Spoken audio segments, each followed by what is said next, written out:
Hello students, in grammar the topic of transformation is going on. Transformation में आपको बहुत से टॉपिक सीखने हैं। एडवर्ब टू को लगाना और हटाना, एडजेक्टिव की तीनों डिग्रीज को आपस में चेंज करना और सेंटेंसेस की जो काइंड्स हैं उनको भी आपस में चेंज करना। बट मैंने सबसे पहले आपका एक्टिव टू पैसिव वॉइस का टॉपिक शुरू किया था लास्ट वीक।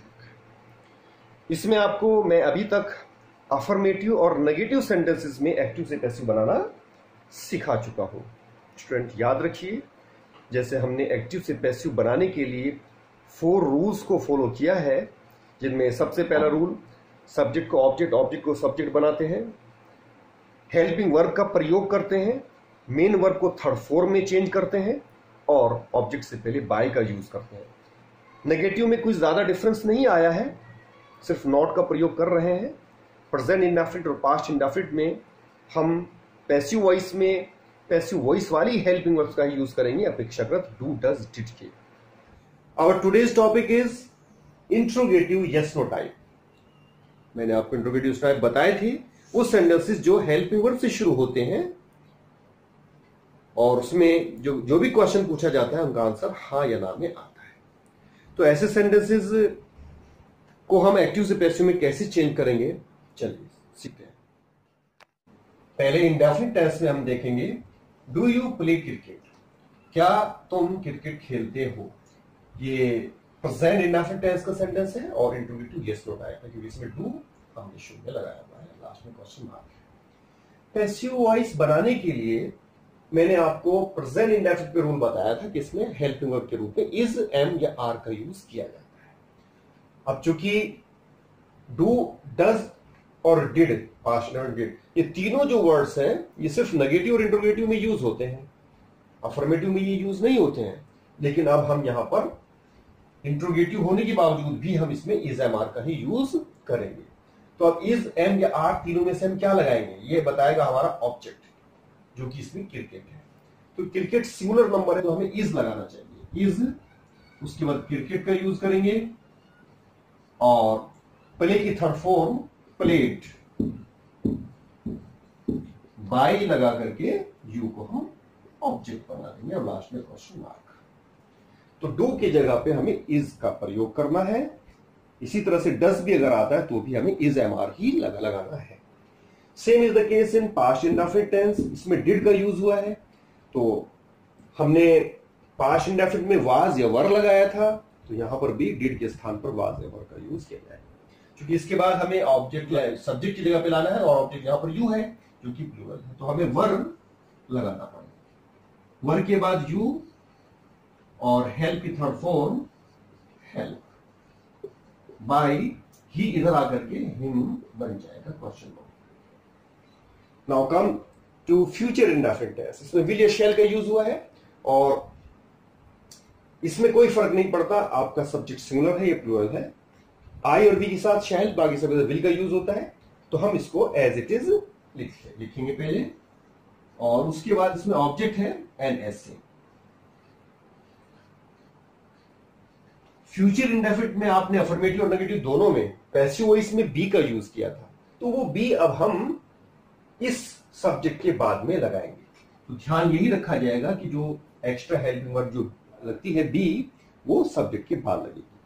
और फिर राइट की थर्ड फॉर्म कर दीजिए रिटन बाय शी का हो जाएगा question mark. This was, these are the 3 examples of interrogative yes no type sentences जिनको कि हमने पैसिव वॉइस में चेंज किया है। टेंस प्रेजेंट कंटिन्यूअस में are you reading a novel, क्या तुम एक नॉवेल पढ़ रहे हो।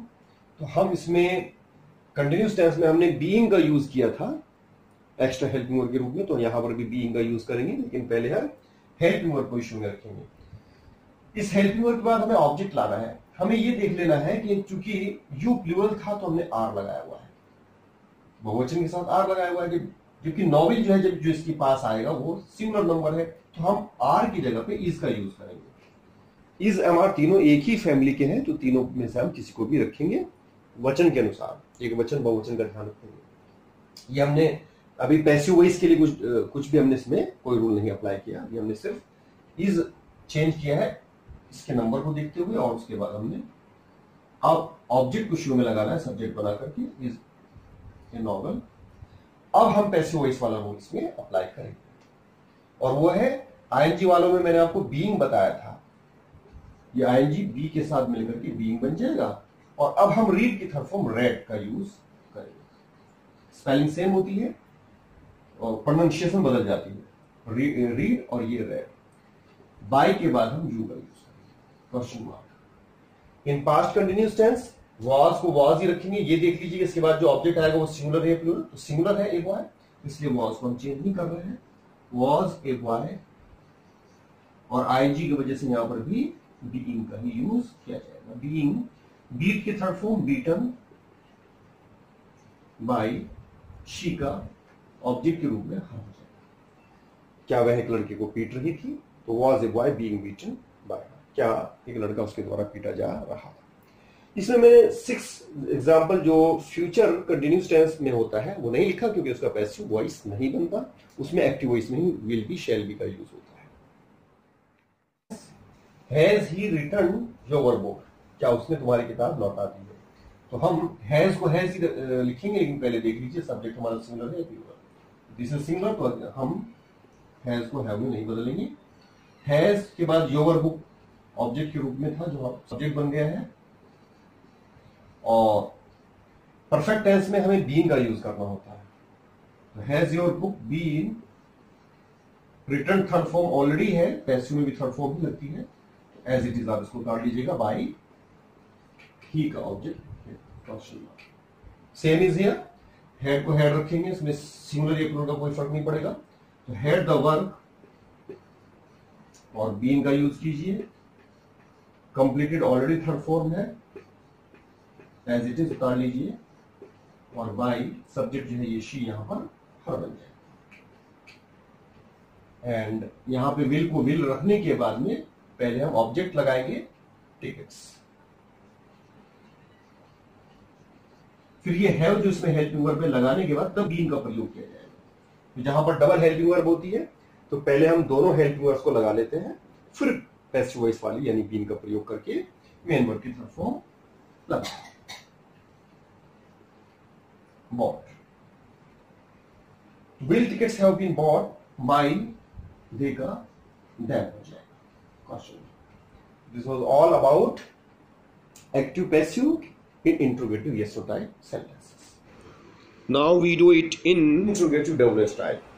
You know very well WH type, the sentences which starts from WH words as what, when, where, why, who, how.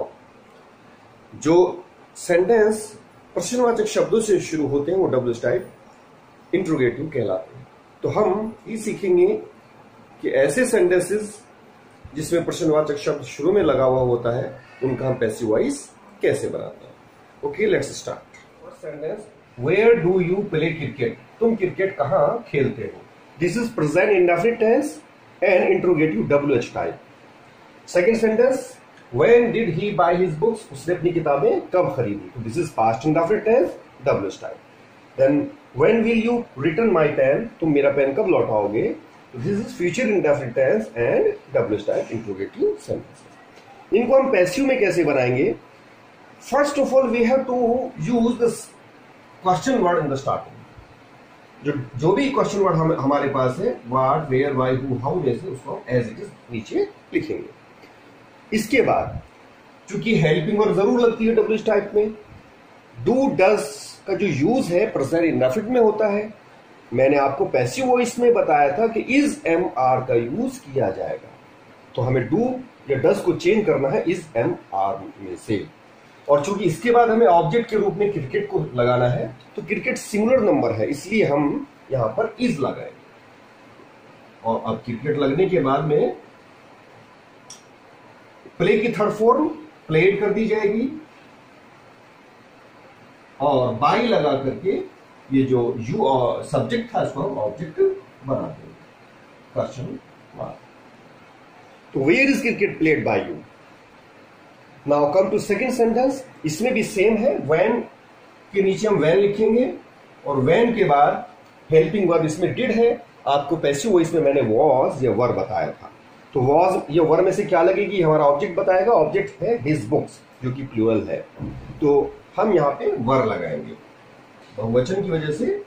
और फिर हिज बुक्स लिखने के बाद बाय की थर्ड फॉर्म बॉट,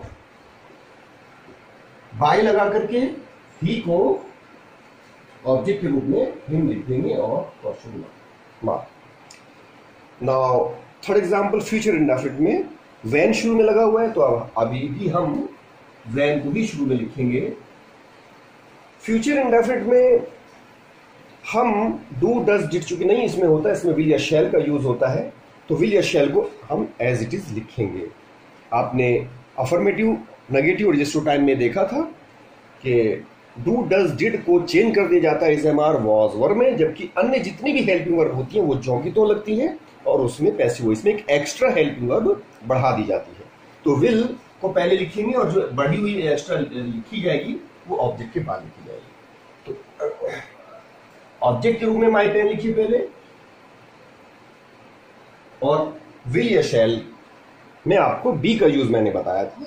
न सिर्फ विल और शैल के साथ बल्कि विल और शैल की जो पूरी फैमिली है जिनको मोडाल्स कहा जाता है, will would shall should can could may might must ought to use to need and dare, सब में यही रूल है कि आपको बी का जो यूज है वो करना होता है।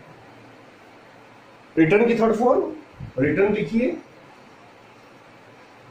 और बाय लगा करके सब्जेक्ट को ऑब्जेक्ट बना दीजिए, यानी यू को यहां पे। When will my pen be returned by you? मेरा पेन आपके द्वारा कब लौटाया जाएगा।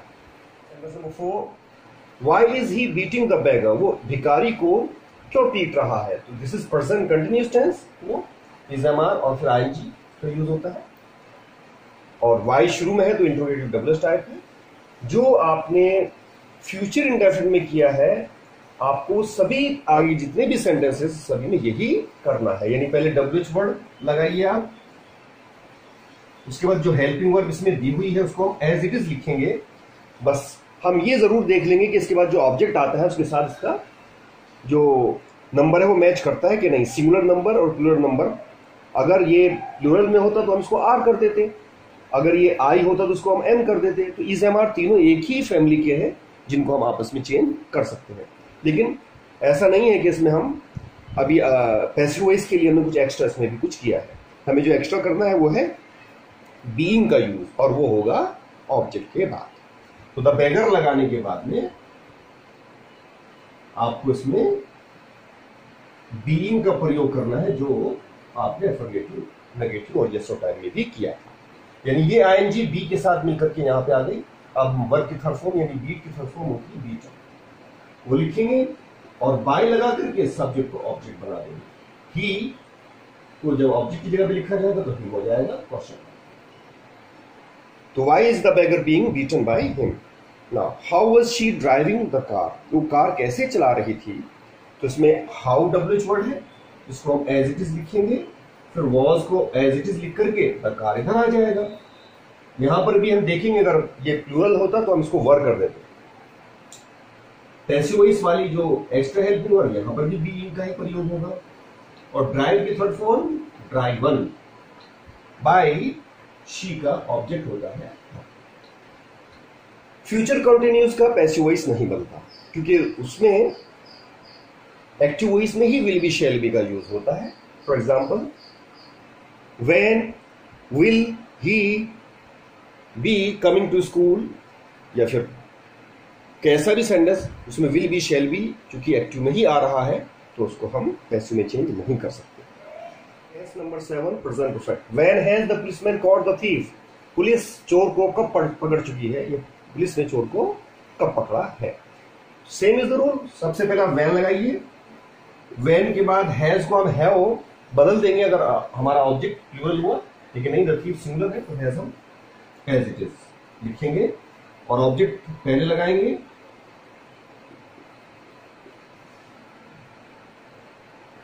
ये परफेक्ट के तीनों टेंसेस में पैसिव वॉइस में एक्स्ट्रा जो वर्ब है वो है बीन, जो हम ऑब्जेक्ट के बाद यूज कर रहे हैं। बीन के बाद में वर्ब की थर्ड फॉर्म लगाई जाएगी, और परफेक्ट के तीनों टेंसेस में एक्टिव में ही थर्ड फॉर्म लगती है, तो इसका मतलब वर्ब हम एज इट इज लिखेंगे, बाय द प्रिंसिपल बाद में चला जाएगा। क्वेश्चन मार्क लगा दीजिए इसको पूरा लिखकर। Come to 8th tense that is past perfect, where had you put my bag, तुम मेरा बैग कहां रख चुके थे, तो तुमने मेरा बैग कहां रख दिया था। वेयर हेड जोगा तो लिखेंगे, माई बैग यहां पे आ जाएगा,